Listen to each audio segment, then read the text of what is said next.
اعوذ باللہ من الشیطان الرجیم بسم اللہ الرحمن الرحیم یا بنی انها ان تک مثقال حبۃ من خردل فتکن فی صخرۃ او فی السماوات او فی الارض یأتی بها اللہ ان اللہ لطیف خبیر۔ سمجھیے کہ اس آیت کے اندر حضرت لقمان علیہ السلام جو ہے اپنے بیٹوں کو ایک نصیحت کر رہے ہیں اور ایک بات بتلا رہے تھے کہ میرے بیٹو، اس دنیا کے اندر تم رائی کے دانے کے برابر بھی کوئی نیکی کرو گے، ذرہ برابر بھی، تو وہ نیکی جو ہے، وہ نیکی اگر سمجھیے کہ کہیں بھی چھپ جائے، آسمان میں ہو یا زمین کے اندر، تو اللہ تعالیٰ کیا کریں گے کہ یأتی بها اللہ، اس کو تمہارے سامنے لا کے حاضر کر دیں گے، لا کے رکھ دیں گے۔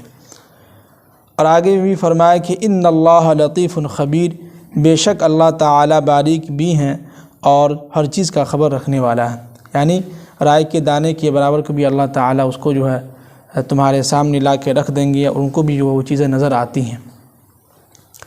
آگے جو ہے لقمان علیہ السلام اپنے بیٹے سے پھر جو ہے نصیحت کر رہے ہیں کہ یا بنیہ، اے میرے بیٹے، اقیم الصلاۃ، نماز کی پابندی کرتے رہا کرو۔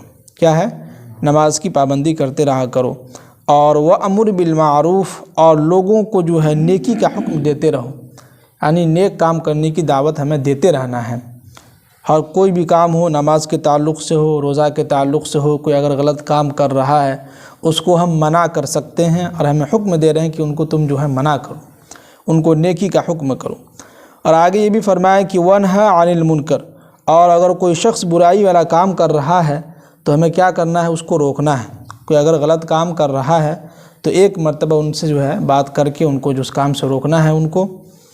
اور آگے یہ بھی فرمایا کہ وَاصْبِرْ عَلَىٰ مَا أَصَابَكَ، اور آپ جو ہے صبر کیجئے گا جو مصیبتیں تمہارے اوپر پہنچے، یعنی تمہارے اوپر جو اس دنیا کے اندر مصیبتیں آئیں گی، تو مصیبتیں آنے کے بعد ہمیں ڈرنا نہیں ہے، بلکہ کیا کرنا ہے؟ اس پر صبر کرنا ہے۔ اور آگے قرآن جو ہے دیکھیے کہ بہت ہی اہم بات کر رہے ہیں کہ ان ذالک من عزم الامور، بے شک یہ کام جو ہے بہت ہمت والا کام ہے۔ صبر کرنا بہت ہمت والا کام ہے کہ نہیں؟ ہر کسی سے جو ہے صبر نہیں ہوتا ہے، فوراً جو لوگ غصے میں آ جاتا ہے، تو یہ صبر والا کام جو ہے برداشت کرنے کا چھمتا جو ہے بہت کم لوگوں کو ملتا ہے۔ جی، آج جو ہے عصر کے بعد جو ہے بخاری کا مطالعہ کر رہے تھے، اس میں ایک حدیث گزری ہے کہ حضرت عبداللہ بن عمرو رضی اللہ عنہما فرماتے ہیں کہ اللہ کے نبی صلی اللہ علیہ وسلم جو ہے اپنی زندگی میں کبھی بھی جو ہے اپنی زبان پر برے الفاظ، برے کلمات نہیں لائے، اور اس کے ساتھ یہ بھی فرمایا کہ اللہ کے نبی صلی اللہ علیہ وسلم نے ارشاد فرمایا کہ میرے نزدیک سب سے محبوب، سب سے اچھا، سب سے پسندیدہ انسان وہ ہے جس کے عادات اور اخلاق اچھے ہوں۔ عادات اس کو کہتے ہیں نا کہ اس کی عادت بہت خراب ہے، جو ہے کسی کے یہاں کھا لیتا ہے، پھر جو ہے اس کے کہتے ہیں کہ اس کا اتنی خراب ہے کہ اتنی گندی عادت ہے اس کی کہ جو ہے کسی کا پیسہ لے لیتا ہے، دیتا نہیں ہے، تو اس کو کہتے ہیں کہ ایک عادات۔ تو ہمارے اندر کیا ہونا چاہیے؟ عادت بھی اچھی ہونی چاہیے۔ کیا ہونی چاہیے؟ اچھی عادت ہونی چاہیے۔ نماز کے ساتھ ساتھ کیا ہونا چاہیے؟ معاملات بھی اور ہماری عادت بھی جو ہے اچھی ہونی چاہیے، اور اس کے ساتھ ساتھ یہ بھی کہا اللہ کے نبی نے کہ جو ہے ان کے اخلاق کیا ہونے چاہیے؟ اچھے ہونے چاہیے، تو بہت ضروری ہے۔ تو اس میں یہ بھی ہے کہ ان ذالک من عزم الامور، بے شک جو یہ صبر والا کام جو ہے بہت ہمت والا کام ہے۔ کیا ہے؟ بہت ہمت والا کام ہے۔ اور آگے فرمائیں کہ وَلَا تُصَعِّرْ خَدَّكَ لِلنَّاسِ، کہ جب تم لوگوں کے سامنے بات کرو یا لوگوں کے سامنے بیٹھ کے اس سے بات کرو تو اپنے منہ کو جو ہے مت پھلاؤ۔ جی، قرآن نے لفظ استعمال کیا منہ پھلانا۔ جیسے ہوتا ہے نا کہ کسی سے اگر نفرت، اس سے بات کرنے کا دل نہیں کرتا لیکن پھر بھی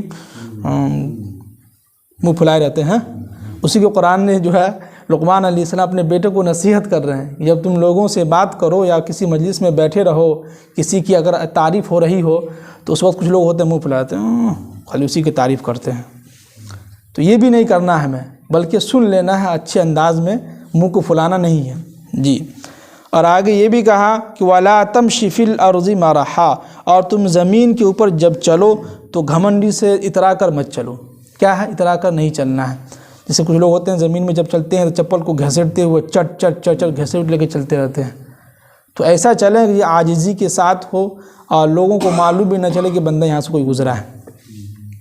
جیسے کہ اللہ کے نبی صلی اللہ علیہ وسلم جب بھی چلتے تھے تو جو ہے پاؤں کو اچھے طریقے سے رکھتے تھے، پھر اٹھاتے تھے، بازو والوں کو پتہ بھی نہیں چلتا تھا کہ اللہ کے نبی یہاں سے گزرے یا کوئی انسان گزرے۔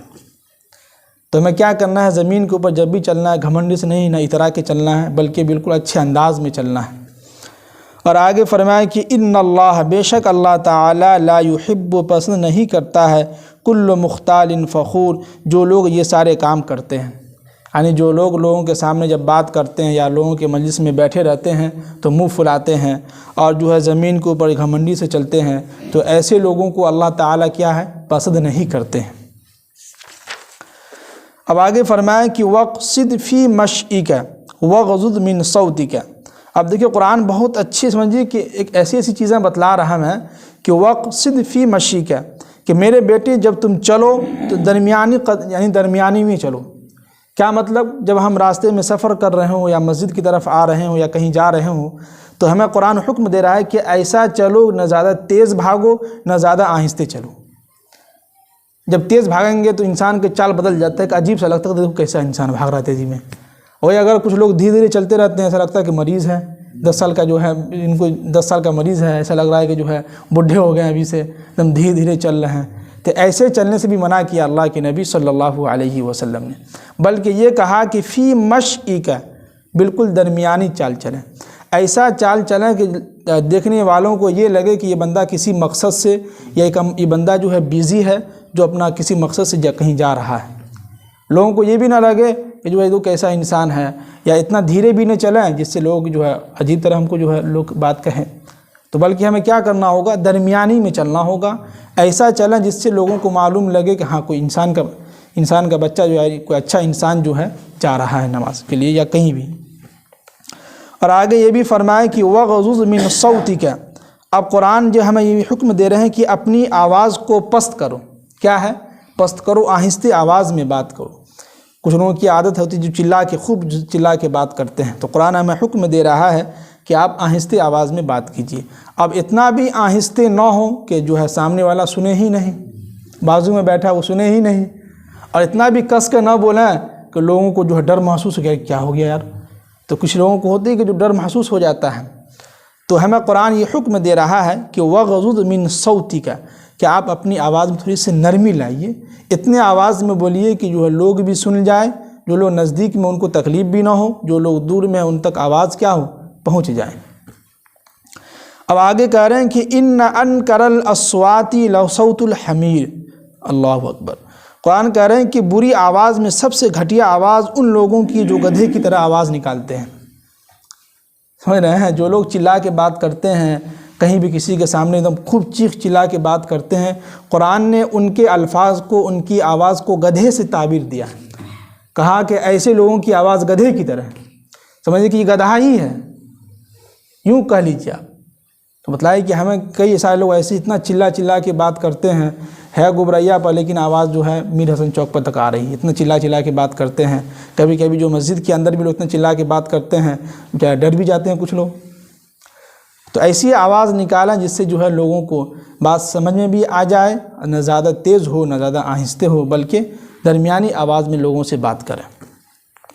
اگر چلا کے بات کرتے ہیں تو قرآن نے اس کے الفاظ استعمال کیا کہ ایسے لوگوں کی آواز جو ہے بالکل گدھے کی طرح ہے۔ گدھے کے دیکھتے ہوں کس طرح چلاتا ہے تو آدمی ڈر جاتا ہے۔ اب آگے اللہ تعالیٰ کہہ رہے ہیں کہ الم تروا ان اللہ سخر لکم ما فی السماوات و ما فی الارض۔ اب اللہ تعالیٰ یہاں سے جو ہے کفار مشرکین سے مخاطب ہے، کہہ رہے ہیں کہ اے نبی صلی اللہ علیہ وسلم ان سے کہیے کہ کیا یہ لوگ دیکھتے نہیں ہیں کہ ہم نے آسمانوں کو اور زمین کو ان کے سارے کام کے لیے جو ہے ان کو ہم لگا دیے ہیں، ان لوگوں کے لیے، یعنی آسمان ہے اور زمین ہے، یہ ساری چیزیں جو اللہ تعالیٰ جو ہے ہمارے لیے جو ان کو سب کو کام پہ لگا دیا گیا ہے۔ زمین اپنا کام کر رہی ہے، آسمان کا جو کام وہ اپنا کام کر رہا ہے، اس کے علاوہ جتنی بھی ساری چیزیں اللہ تعالیٰ سب کو جو ہمارے لیے جو سب کو مسخر کر دیا ہے، کام میں لگا دیا ہے سب کو اپنے۔